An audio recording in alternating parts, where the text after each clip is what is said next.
The Lynx have changed up how they defended in this series against the Phoenix Mercury. So we're going to see in this first clip how we're guarding Alyssa Thomas is causing problems and changing our identity on defense. As you see in the catch here, the game plan going into the last two games have been to give Alyssa Thomas some space. So Fee's been guarding Alyssa kind of at the free throw line, trying to pick her up there. This would be a good strategy. Alyssa Thomas doesn't look to shoot a lot of threes. However, she's very smart with the basketball. They have a great game plan against this, similar to what you might see with the Golden State Warriors and Draymond Green. So as soon as she catches the ball, she knows she doesn't have any spaces to attack here in the lane. So she's going to turn and look to kick out.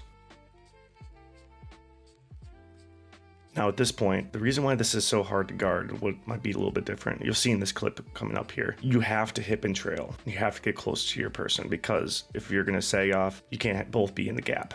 So let's back it up here.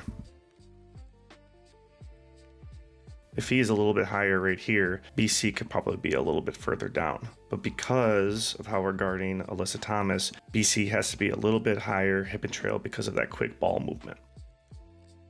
That leads to coming off the screen. Phoenix has realized that the Lynx love to make sure that the ball is outside of the middle. They do not want middle drives, and they have a shell around the inside arc of the paint. And you'll see in the next clip here how they've been attacking that and how we're playing defense right now and how we're guarding this. It makes it tough to protect the middle of the court against actions like this. Fee has to drop against Alyssa so they don't get an easy dump off. This requires some overhelp because Copper is really good around this area. So you see Courtney take an extra step or two to try to defend the drive here, which leads to a kick out three-pointer.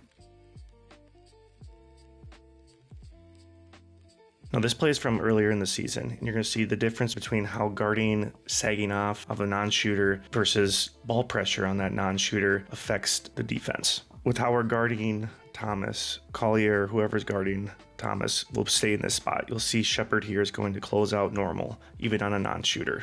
This makes it so that this dribble handoff is a little bit wider, where the ball, you're not able to kind of hip and trail and get to your spot in the middle of the court, which is a weak spot for us. You have to go a little bit wider because you're able to go under this ball screen and be able to show a little bit more. Plus you have the backside help in a good spot. This leads to a steal, going the other way. Another play that's been really causing a lot of problems is this middle ball screen with Thomas kind of being the primary ball handler and a shooter setting a ball screen. They've been doing this to try to pick hunt and look for a mismatch, and the Lynx have had a hard time guarding this because of how they've been picking up. Being that we're picking up at the free throw line, Alyssa Thomas, this creates some confusion here and creates a wide open gap.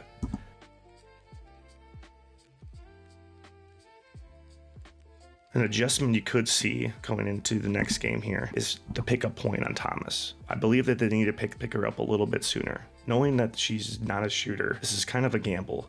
However, our gap help is very good, and I feel like going away from our game plan of what was worked all season has kind of hurt us the last two games. If Fee's pickup point is about at the three-point line or even a little bit higher, Thomas is forced to go left or right a little bit wider versus going to her strength and attacking the middle of the court, which is not where our help is. All season, we've been forcing teams to go baseline, go towards the baseline side, funneling everybody towards the sideline and the baseline, making sure that there's no direct middle line drives.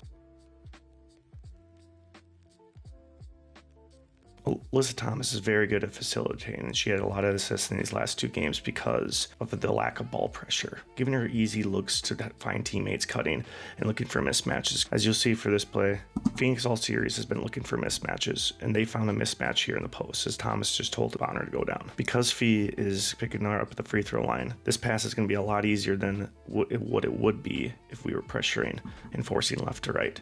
She might not be able to make this pass, or it might be a tougher pass because we are so far back. Offensively, an adjustment we need to make is looking to move backside and looking to cut to the hoop. Phoenix has strong ball pressure and strong denial defense, has caused a lot of problems for the Lynx the last two games. With how they're guarding ball screens, they're making it really tough for Courtney to be able to get to her spots, and it's slowed down our offense quite a bit. Here's a good example of what I could see the Lynx doing a lot more of in game 4. With how they're guarding the ball screen, they're getting right on the hip of our ball handlers and going over and trailing. They're going to go into a soft show instead of a drop coverage, which makes it so that Courtney can't get to her spots. She's going to have to go a little bit wider and kick it out. This is why we're seeing less and less of Courtney being able to get all the way to the rim. Now, here's a good example of what the Lynx need to be doing more of and what they're going to adjust going into game 4. If they're going to guard like this, you need to be ready to backdoor cut. Fee does a great job. Thomas is a little bit too far over. Fee cuts backdoor. Courtney's able to find her.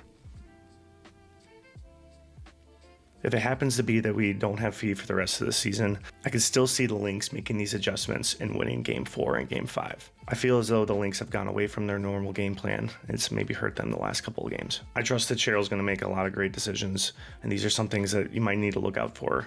Regardless, this is going to be an absolute chess match for game 4 and hopefully game 5.